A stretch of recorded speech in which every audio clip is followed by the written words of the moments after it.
me ne Mpu Ne Mpu de toso emienu nansa na no ene eye Dorcas Agboja ene ewa woda efri ya ata Florence ana fe afia dome wo na efri ba so mama wontiri nkwa pa sanso na menua van o weja anopa me mo ache no do yere tili me menua batili nti anopa ma munyina ache echecha mbebia mo bia ma mo ne adwuma nso menim se yewie a yebedi nkomo anopa ma mincha ayi bebi maame ono ka plane ademe brutal ewo ka price nti anopa ma munyina ache echecha munyina ekoyie nti no Olivia okomuase anopai me ma wache one abusuafo ni nyina anti oli ene abusuama na abusuafo ni nyina ma mo nyina ache anopai ewie ene misaka Dr. Tanko Rashid Wofia na ni bedi nkomo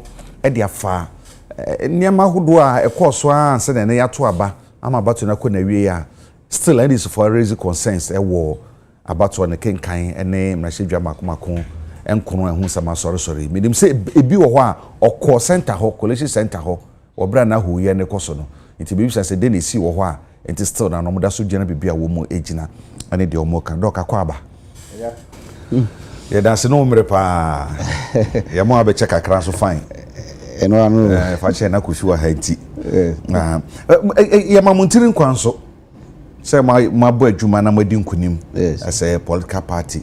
What was the secret? Mamentia otifo ni nyina eno onipa no moye adwuma ha no ene me crowdfund am free bimbila ho na me free bimbila for ni nyina ene wulisi eja o say afi we about when ekoye no na enye easy kra na a difficult election, but we knew that we are going to a contest. This say against two opponents. First opponent in the Electoral Commission. The second opponent in the MPP. So any say and yes say you call to abano against MPP. It was against two opponents. Oh say you two about we no opponent no MPP need there say we have just finished them. On say omo da from kra omo party ni egum this say omo sa ko ye bibia na mo sa for party na ba have to sit down and reorganize the party ni year because they say na eko zinu omo only 78 seats no one year party ni pa no was 137 seats say say da fomba na 78 na presidential no cry is almost getting to 57 because by the time we move 9 seats na ba joma mo benye 57 no so see there ye adwuma no ye but problem be aba a problem ni na eba say Madam Jimensa no ko declare results no see 9 constituencies na problem asi ho no omo ntimi declare ho no omo wie omo coalition so 9 constituencies no mo yi free. So declare President John Mahama using 267 constituencies. Now say okay, any problem. After that, no who say any 9 constituencies, 12 constituencies. No can ye 12 constituencies. Na problems I see. Because 9 constituencies no can now who say constituencies be Ashanti region. I have for north, south, west. Any I have for north. Then and Sawam Adojiri and so can because no moon we omo coalition. So in say 9 constituencies, 12 constituencies, no moon we omo asam no na samasi. But we say out of 12 no Electoral Commission omo nipa na every returning officers no. We say every election cycle na eko to aba. Ye wo krata bi. Your friend constitutional instrument. And no na use ko to aba no 2004 time no na yewra Afarjan no ye Electoral Commissioner no na eyo krata bi your friend constitutional instrument no use 2012 yes we use different one then you could do 2020 whenever new one no na use constitutional instrument 127 and no na ye sesia your friend the Bible of election and now Quran of election. Bibia na ekoka election asam ewo book way. So Mami Jimensa na sign away. Who say the signature na down. Yeah. It came into force in 6th August 2020.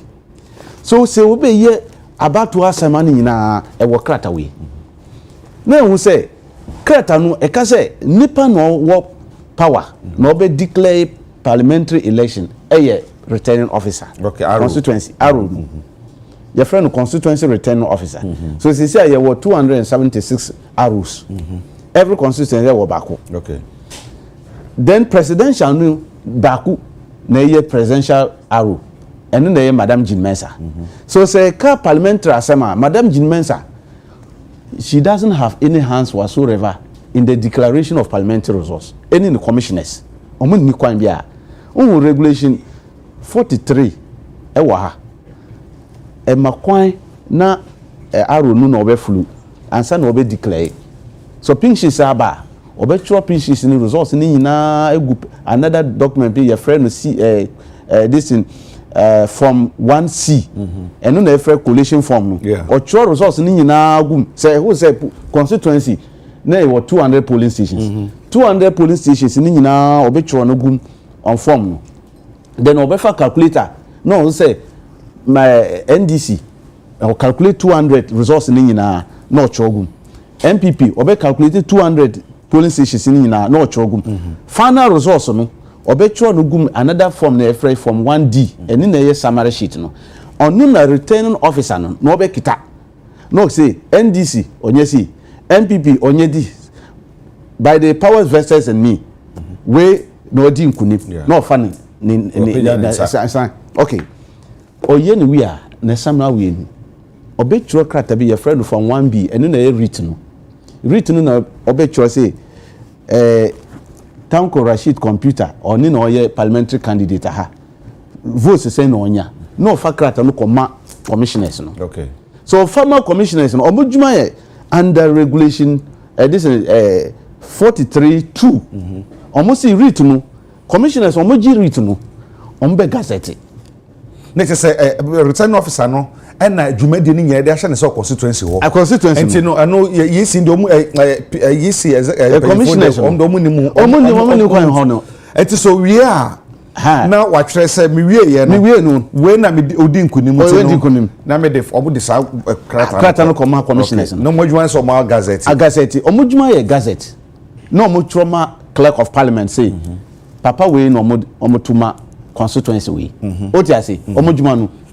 but when him dey na ekosu why are we having problems sesia Madam Jean Mensa any the commissioners no omoko constitution omo ti say omo ye judges no mo ba we say na about we na ekọ no declaration na omo ye ho no enye correct omo ye intimidation bi wom that they use guns or they use what and what to force their arrows no mo ko declare tio who say in the press conference no or see omo arrows no ji say they force them to declare the results under duress or kasa we ni nyina bebre no see bi kra omo fatu say so won declare yebeku we ni nyina waka ni nyina na itna say Mami Jean Mensa won ni power bia this way see I know it has not given you any power won ni kwan bia to say won't mean uphold resource bia see I know say wudjuma ye say o mo fakrata no ma wudjuma ye ko gazette we are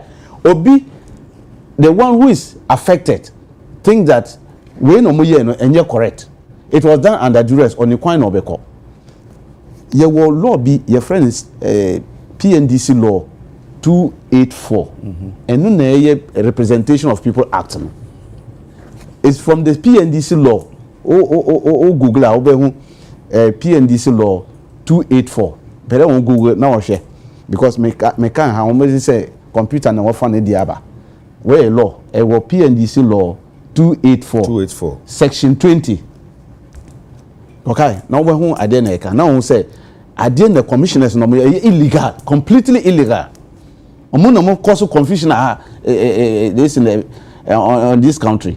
And they don't want to be some questions because when you say at the end of the year is illegal, completely illegal.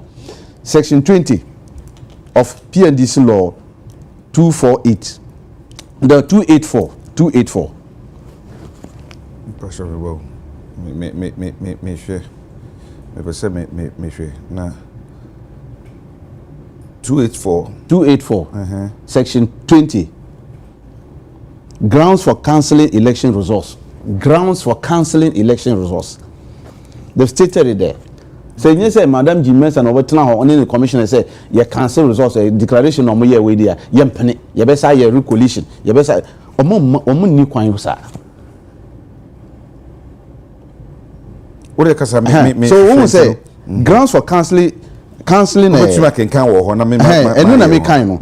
say one, the election of a candidate shall be declared void on an election petition if the High Court is satisfied. Almost say a High Court is satisfied. And your commissioners, and your Madam Jean Mensa, almost say that general bribery, general treating, general intimidation. Almost say intimidation about, and no okay no. Almost say almost intimidate, almost arrows. No more declare my NDC.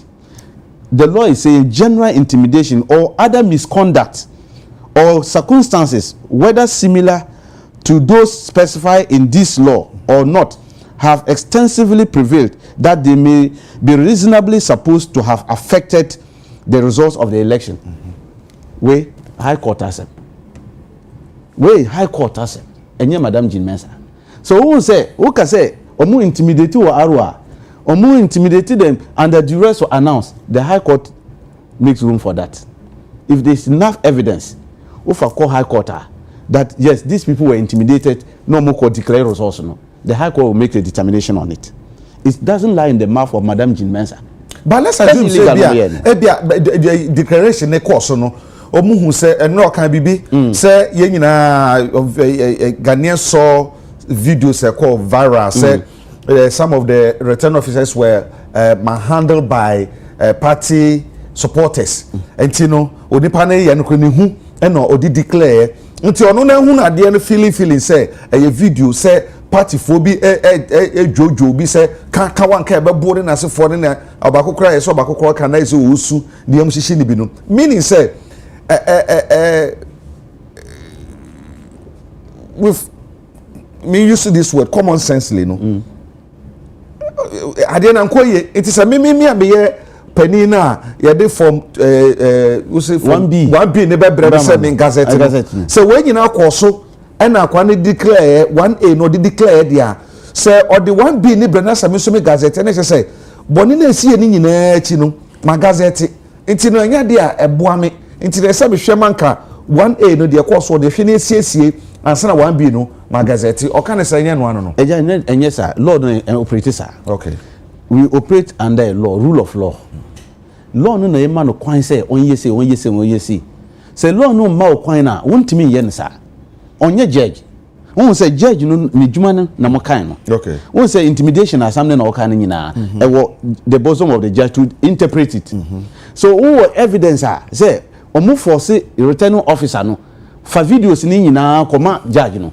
O ti ase judge no hwe video no a no hwe krata ni nyina ye wo form ni ye friend from 1C any from 1D 1C no na ye collation form no na 1D no so na the summary sheet no we ni nyina omo wi a mbema party agents ni baako but 1B no omo former party agents and they call electoral commission straight.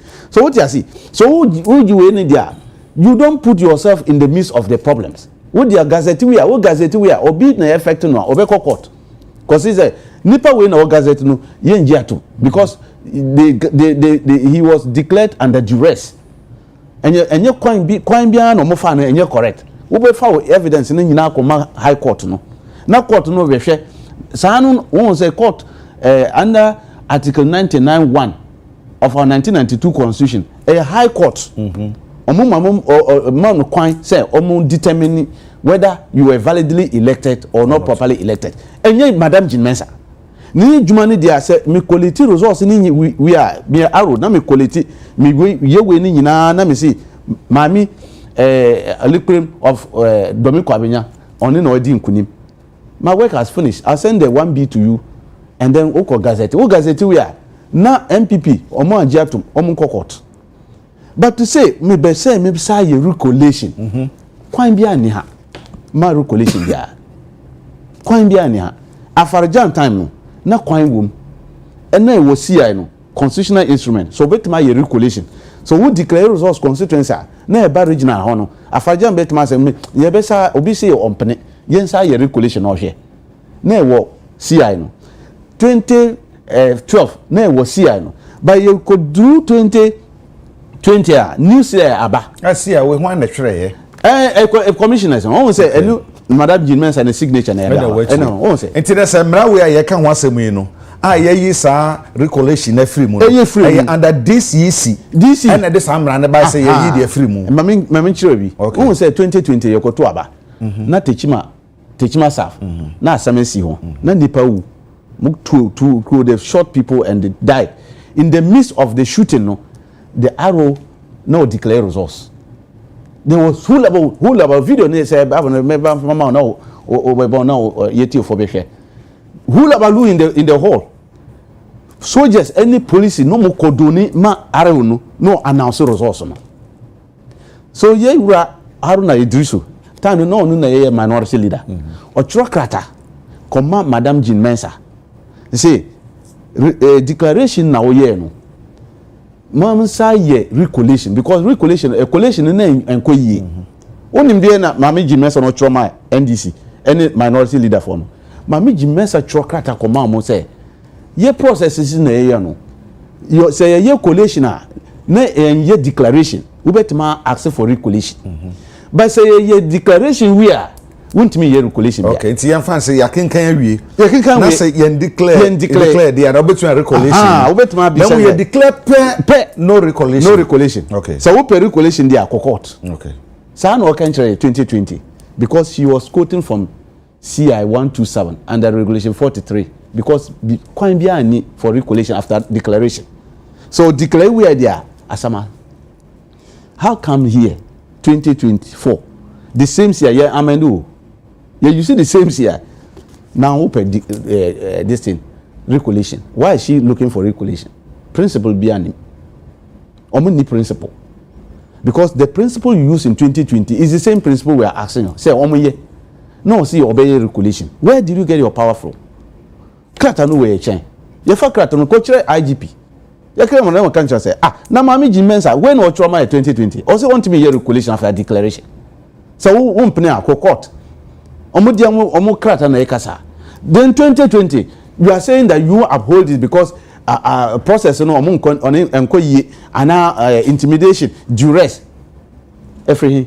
we a judge say sa na NDC ye court won say ye court ye control krata ni nyina koma court say omo hwe kwan no mama Jinmens na oye illegal and they don't have that power to call for re-collation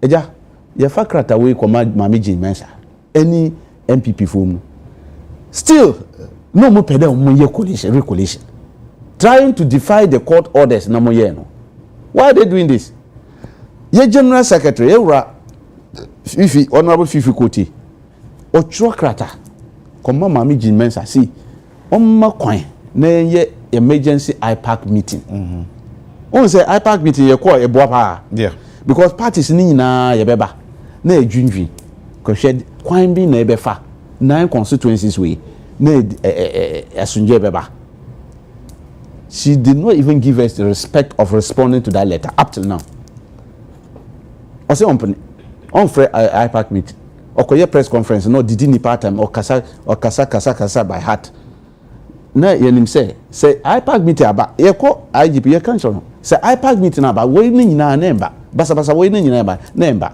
because we resolve it there we'll find a way we'll let you understand that the CI and Makwansa your duty is to gazette what gazette we are so be in Penia within 21 days on him kwine or wefa oko high court no no share evidence ni nyina na odeba high court no no be share they can nullify the result they can set aside the declaration and say declaration na okoye Fantia Cordon of ana declaration na okoye Tema Central ana declaration na okoye Domiko Abenyon enye proper we are setting it aside they will all agree But why is it that Jim Mensah doesn't want to go to court? Among court on us. Then yes. So this kind of illegality na cause no electoral commission no cause troubles when na asujemba election assembly. Obi kasa mo so mo nkrofo mo chitafo na NDC supporters mo coalition centers ko se niema ene niema hudo ti sanka mo nkrofo na nkwa sanka we nyina nkwa ba sa mo nkrofo so de kwa esa niema no so ampa ana eja bra we nyina na mo kan no when e cause enye electoral commission you talk about we December 7 5 p.m. Now it drew 7 o'clock almost to test polling stations no we omo pink sheets asem omo kind we no mo feel pink sheets ni. So we're expecting that it could do 8 o'clock electoral commission almost started collation and yes sir only time almost started collation around 11 they were keeping everybody on suspense. Why were they doing that? They no more pay. What was their plan? Who said 2020? Who said NDC could name around 142 constituencies now. No more using state actors. No more vandalizing polling stations, constituency coalition centers, about 5 of it, and declare themselves winners. No, you now go back 137. Oh, how they declare themselves 2020? Talk on so Sikado Ketam, Techima Saf, Sefiwi also vandalize this collation center, force the arrows, say, Omun declare ma, even Zabzugu, who names they declare in somebody's bedroom. Zabzugu 2020. Oh, and then Mamuko declared bedroom now. No, I don't want Fankoko. You found any no my country some Re-collation. Yeah, almost okay. You court, na court, no can say. And so long a declaration and evidence beyond additional omunja. This illegal thing they did on 2020, they wanted to practice this one. A few way, almost 100%, 1 year, sir. Sir, no more delay collation and they could do 11. Because most presidential resource, no, say a neck to neck, then they will do this kind of illegal thing and try to steal more seats for MPP. But one say, you're smart. You plan a juma by 11 o'clock. They collect almost 39,000 polling stations. Then him say your mama was 56%, and we show them. No one so on him say ye ni media na ekoso. So that's them. They now say almost started coalition. The people started massing because one say we election. So say no electoral commission no cause winning na because if they started the coalition, they would have finished collating most of the constituencies. Now problem be because some constituencies 100 polling stations. Obi a 120, be a 150. The highest in the Quran Accra, Dominico Abinya, and in about 360 something. What I see? Be about 150, 200. So by midnight, Quran no more collation. By electoral commission, no more delay, something delay collation could do 11 o'clock, no more started collation. Then people started agitating and started moving to the place. No more course. Because if they hadn't given them this opportunity, winning in an neighbor. Re-collation no cry no more declare results now. Why do you say you are now coming to do re-collation when you know that law beyond my kwansa wouldn't law beyond see I know a mau kwan jimensa a mau kwan who this is representation of people law no and no the PNDC law 284 no a mau kwan. Why are you forcing to do all this? Now, Mreya will come once a me, do you want to say, sir, commissioners in any Mammy Mensa, one boss, my son, who read it, can count any say. Woman need that mandate. Somebody said 2 minutes on baby Beatrice and still on Quacoye. Would force a woman in man. They are deliberately pretending that they don't know this. Omonim. And you don't know what Kratama 2020. Kratano be made from out. Now, Okaima, Otia for no moti. Me best send a Kratano Nina, Omodima 2020. And ye ne Trokratano. A mammy Jimenez and Otrokatano. So Trokatano, Obina Troman, and you know no tro. So okaza on him there yempani or ye deliberate or mu ye the deliberate eja or mu ye deliberate papa intended to support a cause ye nim say or mu nim say MPP or mu da form, so they are trying to help them to come out. Omo have 78 seats 78 kwa no munya koto abanu kra mo kasasa. Ghanaians don't want to hear anything about MPP because this is not a party they want to entertain in Ghana again. So they have deliberately trying to help them. Ono moba because they are down, completely down. Omo pede omo saba. Okay, ni krata no. Maybe send them out say okay, na ye fan to na no tatum no when say when natural ade no enye NDC say no omo no the man say we kai we yentimi ye Re-collation bia okay eno okay enti ye ne Dr. Tanko Rashid Computer, Honorary Deputy National Director of 2024 Election and IT Adema and this Sama Yokuni din come about constituencies makuma kunkunu bi ehun sama asore no na yedi hu enkomo enra yisi a press conference ka se obesan Re-collation obesan kenkan bio eno nti ne ye hwe kwan se ebitumi enya obetumi afode amame a na kam de man producer okay beka producer etumi ede ato a project o TV na ni na ko bi akenkan bi se na be yankoba se bi obi aka se bi obi na boni siremu akenkan ti ye di hu komo na ye tumi ahwe se niama etisana na ansa na computer ede the man o producer na eja kwa oh okay eda se enti me yemfa emma mi producer CI na on fanto so na ye nyina ye hwebi na edaso a na ye kan a na fe yatumi akan na yakan yi na ye hu se de sitenti akodu bi producers nsa nche bia no won betu enti ne wonu guasem so a wo kan se omo ye collation no ye hu se mi awodo bia na heated argument pa na ekoso na eden eja na illegal activity no mo ye won se na mi wo test na ho na mi ko bi so mo because ade no mo ko ye no na completely illegal tio Fantiako North returning officer no oko declare results no e wo begro e capital na ever Fantiako North constituency no e ho no ye declaration no o wie ni nyina wie from 1C ni from 1D ni nyina no o declare ma NDC now omusa kofa Fantiako North e batesa no kotena ho without the returning officer no mi kofa obi fufu see onu na ye deputy returning officer eja see I know you need deputy returning officer bia the law say they should appoint a returning officer and assistant is different from deputy I don't know buano enye na deputy or say on buano no ye na juma then this man came and also did another collation e wo tesano no see obesa declare and he listened to what he was saying when he was declaring see by the powers vested in me as a deputy returning officer.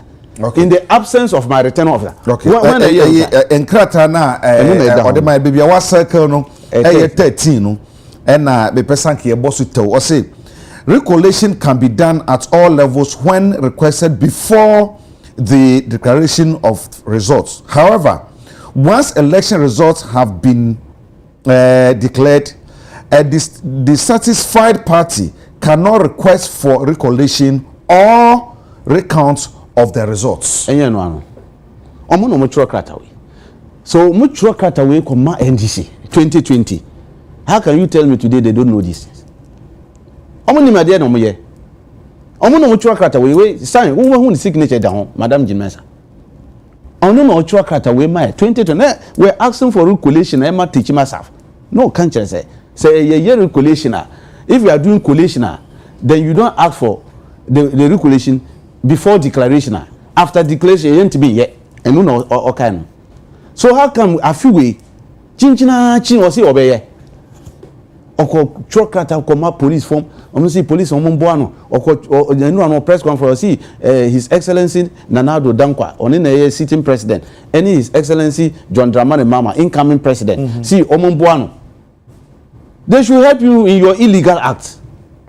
San open I didn't know illegal. Na some so when say sam okwa na so no nya kwampa.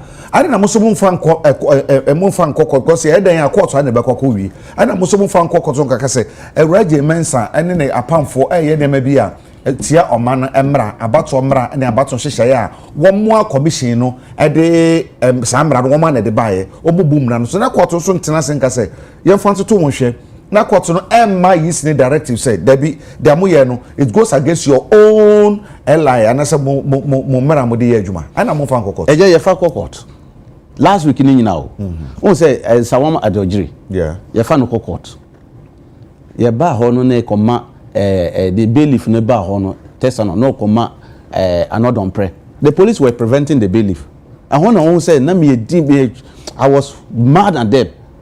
And we said TV cameras and capture said na me wild. They just said me because they were preventing a law officer from execute any duty. And I said you don't have that right. You are a police officer. You are peace officers. You are part and parcel of the court process. Obi Babe service written now we are presenting. Don't you know that you can be cited for contempt of court? Yeah no. Last week yes court put 5 of them processes to injunct the Electoral Commission, stopping them from doing collation. The day before yesterday, with all this process, Electoral Commission, they were planning to go and do re-collation. Greater Accra, on head office. What were they trying to do? You say a follow court process we need now. Now, Mami Jim Mensa, Chinchinachi, or see Opkoye. They were calling our officers in the constituency to come bring agents. We are going to do re-collation. We asked them to stop it. You don't respect the law. No, the court processes, you have it. Why are you defying? You want to go ahead and do it. And then the court no. Me free hakra me court. Yeah, lawyers and in court. They are moving the motions and all the processes to make sure that this illegality stop. We don't want to be lawless. And no the court no. But when you go to court and these people want to behave like they are island by themselves, all say Mami Jimenez or behave it to say because almost say independent body, Electoral Commission. Look, they are independent, is under the constitution of our country, 1992 constitution. What do I say? They are not above the laws of Ghana, and so their powers emanate from the 1992 constitution, and the constitution is very clear on matters of this nature, and the CI2 is very clear on matters of this nature. So why are they behaving as if? We are in a jungle where they can just get up. I'm say nobody should. No. Or you're in a press conference. Or see journalists, you shouldn't ask them questions. And yes, sir. Yeah. Was that a press conference? When they refer to press conference, these are the things journalists in Ukraine. You should bash them too much because how can you bring all journalists to your place? Who will be a press conference now and say, won't be some questions? Hey, democracy pa na yesi nyema ba mienu bi na pese bisa ba na pese say omo declare resource no by sebia omo coalition form no so no mo declare na say ebia summary sheet no mo declare resource no they declare resource on the summary sheet. Okay, I want to say coalition form no na all resource no na beba say me can just say we 200 polling station we constituency constituency polling stations ni nyina on betro ni figures ni nyina baako on the collation form and no na from 1C no omo we are totals no edafom totals no our form so ni no mbe yi na di gum summary sheet no sheet na from 1D no okay totals no so ni no be declare resource obe kita no see papa we onyesi mami we onyesi. So by the power of vessel, nipa no munye highest votes no. Ono na edi nkuni. No reason no. Obia no sa control from 1B. 1B no written no say omo friend no returning officer no. Sesi an obeye no djuma. Obesa returning written no comma Electoral Commission. Because omo returning written no sa na your friend no returning officer no. And because at the start of the election, omo man no read to conduct election in say Fantia North. So we are obefsa for written no comma Electoral Commission. Electoral Commission no omo djuma ye conveyor belt. Omo ji written no omo ntimi ye hwe obia no mbe ye say ombe ko gazette. No omo chwa krata comma clerk of parliament. Omo djuma we commissions na say no omo ye o. They don't have that power to now find out whether declaration no omo ye no proper a following procedure. And now it was done under duress or somebody was forced to do it. Omo ni kwan sa. Krata we say wujia ko gazette. Wo gazette we are na wo tro krata koma clerk of parliament say mami we no omo tuma domi kwamia. Wujuma we say litigants wa within 21 days court and then for evidence we need na with evidence and say declaration and they didn't fill this form, or declaration on yet they were using guns to force him no way okay declaration. Then judge no witness obey evidence we need na no see declaration we and follow procedure. So me setting aside we election and correct almost akoye bi on coalition biom na nhwe omo fa ballot boxes and pink sheets ni na nhwe. Court can give set consequential orders. What you see enye mami jimesa na obetina ne office no see me dia me jitum me who say me nipa no omo fatu they forced them to do their declaration. It wasn't follow or some polling stations na eni ho no omo declare enye mami jimia or nipa wasa if answer na about to be do so kra no e ka me say yisi NDC awo oni upeni Dr. Mane Boama. I said I'm money yisi no mo just entiase ni muntamukra de bia mo issue why then ti I said na mo tete issue yisi no dodo then na mo hunu ti a na mo yesa edidi mo abedu bebi ayewi eja no mo mpede o mo ye o mdwuma yi they ade no mo ye no from the onset yenim say issue we omo no mo wi about o ma MPP is not an organized party. And yep, organized party bia. This one of the most disorganized party. So I'm for 2016 and 2020. I know I'm saying election. Oh, it's 2020 election. It's just that farmer nyami is a farmer nyami in Ghana. Because we always give to God and say let's wait for another 4 years. Otherwise, it was the most shambolic election na ekoto aba in 2020. Oh, say pink sheets no use na illegal pink sheet. Wrong pink sheet no use 2020. Wrong say bisa na IPAC. Ya bisa na IPAC. Wow, who nim say pink sheets na uko use 2020 election. Na wrong pink sheet. We yi biometric figures and ho na area pink sheet. We yi na frame because you wanted to rig the election. Even summary sheets na kwa na ewo constituency coalition center no. So won sign summary sheet kwan bi wo ho na wo cho reasons why you are not signing the summary sheet. In 2020 they remove it. So what were reasons kwa won timi cho. That was a plan to rig election. So yenim weni na say afi we dia your main opponent pa your electoral commission. We must make sure that they do the right thing. They shouldn't go outside CI 127. That's why we're fighting them because omukwa ye ejuma no it was outside the CI. First, we say January, omusi ombe sisa date no. December 7 no mo pele omo fan ba November. We have to stop it. Election year you want to change the calendar, voting calendar. Why were they trying to do that? Why me no mo fan say no mo koyesa? We stop them. That was a first move. January, me na me call IPAC no. My boss asked that I should go and represent him. The first thing we attended, no mo ko fakrata kakraka. And Macmenu ni nyina mo fa books kakraka. I don't know where they got them from. To convince themselves that they will change the voting date of December 7 to November. We stop them. In time Ghanaians stood by us. Eja, yes, I call registration exercise, limited registration. Oh, they na ekoso. Wrong figures. Pa no me di ba bontin. You ko truck nipa di constituency say today 500 people. Omo chodi. Electoral commission will be declaring some 1,000. Ebe, na say they na ekoso. Ye nyina ye were party agents. Na a truckrata we ni nyina, adi ni we ni nyina. How come you were bringing different figures? So that we're following them because they were changing our wrong figures. You cause na ko IPAC meeting mami jimensa babek aba bontin ko country say omu use quarrel draw. Sa no mu ye mistakes we ni nyina. Eja quarrel draw pa the electoral commission we no mu use quarrel draw. Ye me gwanwa. International say this electoral there's something wrong with them.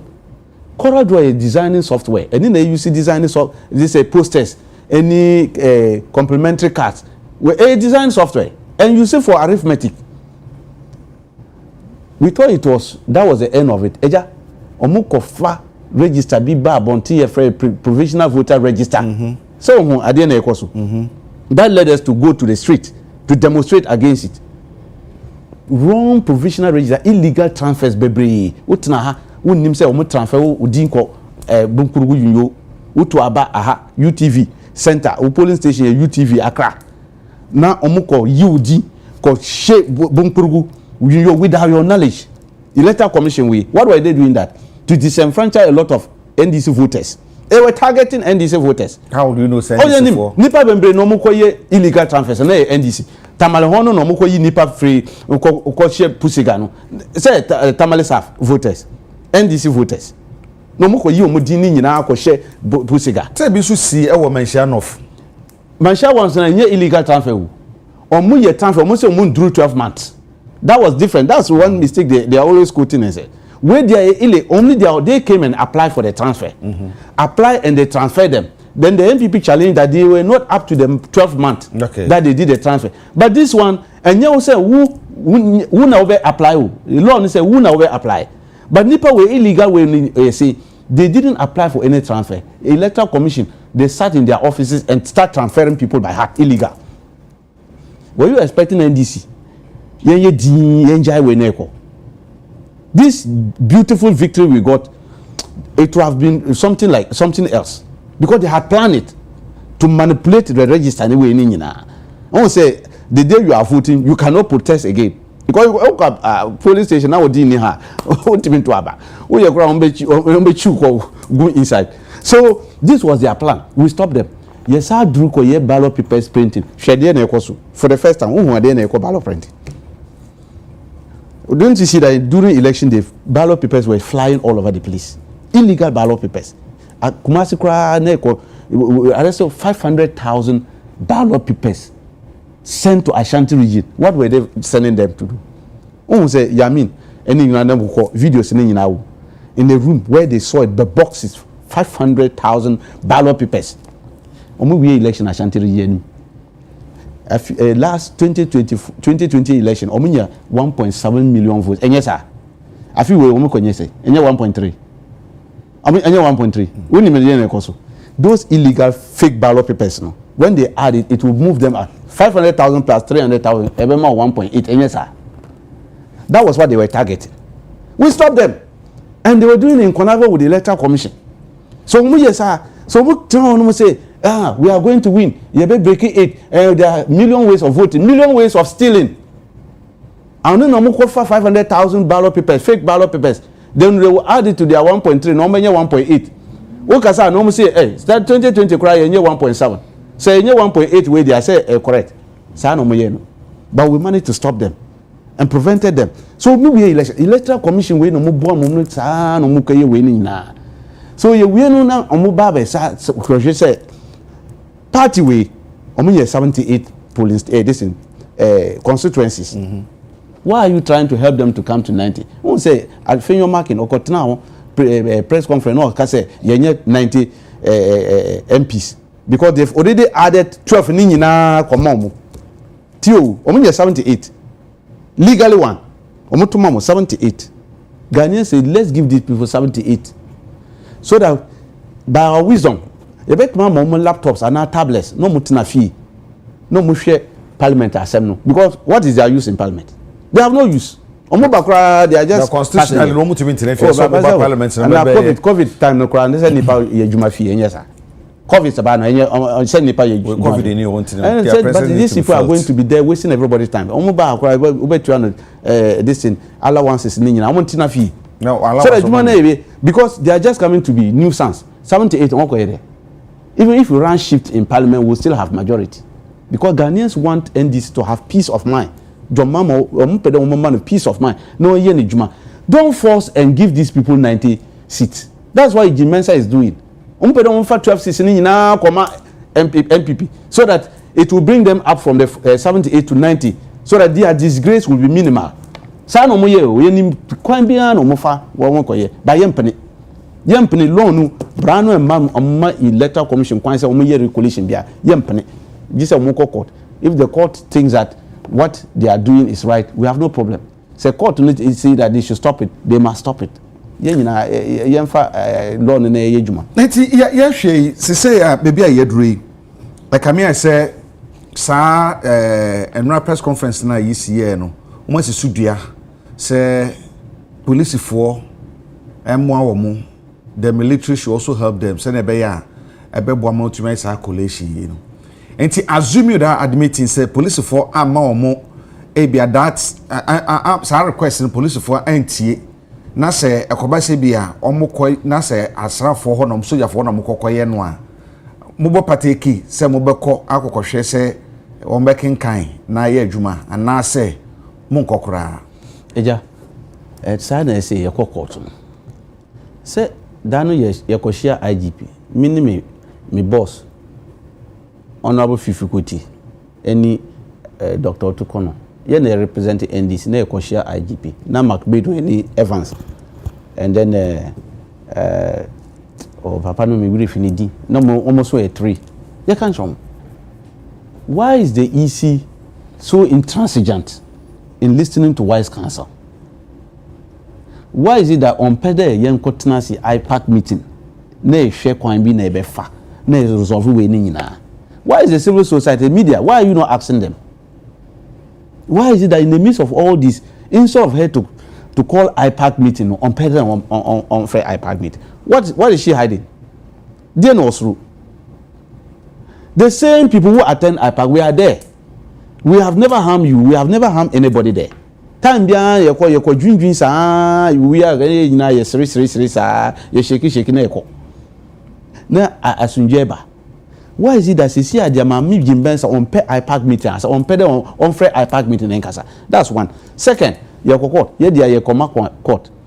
We respect the law, so we are not going to participate in any illegal thing. Bibia no mokoye is illegal. We won't participate. We told them. And security form no so musumundim. They are law-abiding people. They must respect the law. They must respect the law. Law no kai say adieni no mokoye no moko court. And the court is placing an injunction on you. Stop. Don't go and protect an illegality.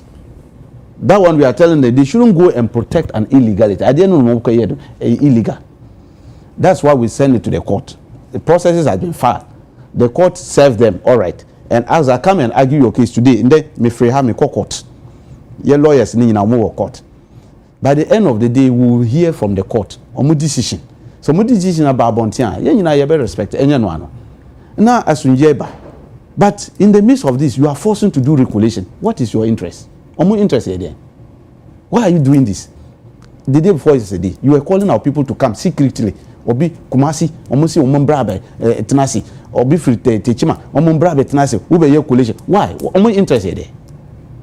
What interest? Monko for na buy. Omo say monko ko there. Yeah, you say because they shouldn't go in and support illegality. And that's why they stop.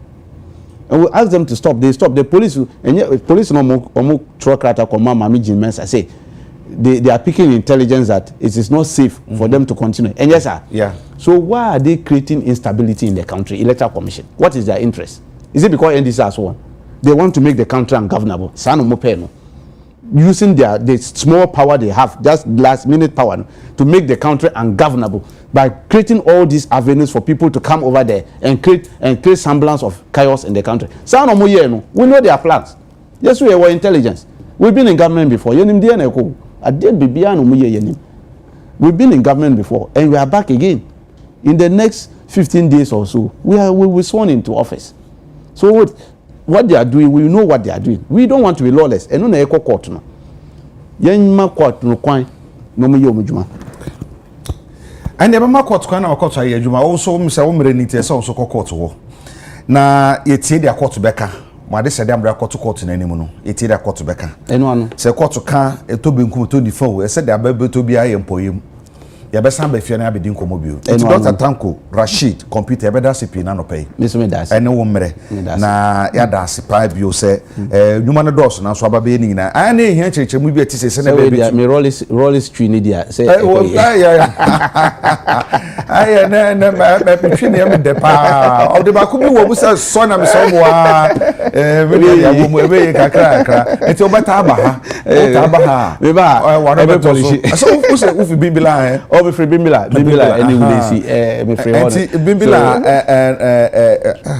nkesem kan bimbila this year kan sempo the bimbila this year mo kan say yeah this year no yeah hini na just say that be make say we or this year o bimbila ntu me nkrande hye nso ye bembela de hye bembela de hye no beka ne se omo kasa mu ingila bembela na ingila bembela na bembela nyiri nyama anti ingila bembela na ye bada na se pina no pe se onya bre eba ye de besia oman ne bambo oman na sum dwenti na ye we nyina ye bombo de se beka yisifo no so ne omo na atena se ne ebisa CA or code 2 year NPNDC law 248 284 section 20 and some wo ho ne CIA so kan nyina no ye kan mi no bomu a yisi no so betumi akasa oh wenti ena ye so ye Re-collation no wenti ena ye so tu sa na moyi na ka yetumi ahwe ne aka nyina bom na ye de oman Ghana asomdwe no atu bibieda nti enya omo so a ye no beton komo twetwe no so anopai ye beda wase se unya bre na wohwe yen na ye bom pa ye se Yakopon ba ma ya hoden na yakoso ayi ne se de yesi ye ni ya nenim se adomdom ye ni a nkunimdie oman Ghana ye nya no ye bekoso anya na ye fi adom mu akwa adom mu ma me na production team na ase so munya bre ehihye dwumadi kama na ye de ebre mu nti ye de besia na side ni kabia no ye de amamu nyina na adomdom ye ni a wochina nopa. I think the last edition of critical issue ye be di sankomo ebio na no ye be kan sama hodo bebre na be di sabre bia minima bia na court krampo sigina osasem hu a na no so yatumi aka me di deja kwabra me dem ase ye wa ya doma o cha nopa no nwotwe sharp ye be san ba with critical issue yakra mo ma mu nyina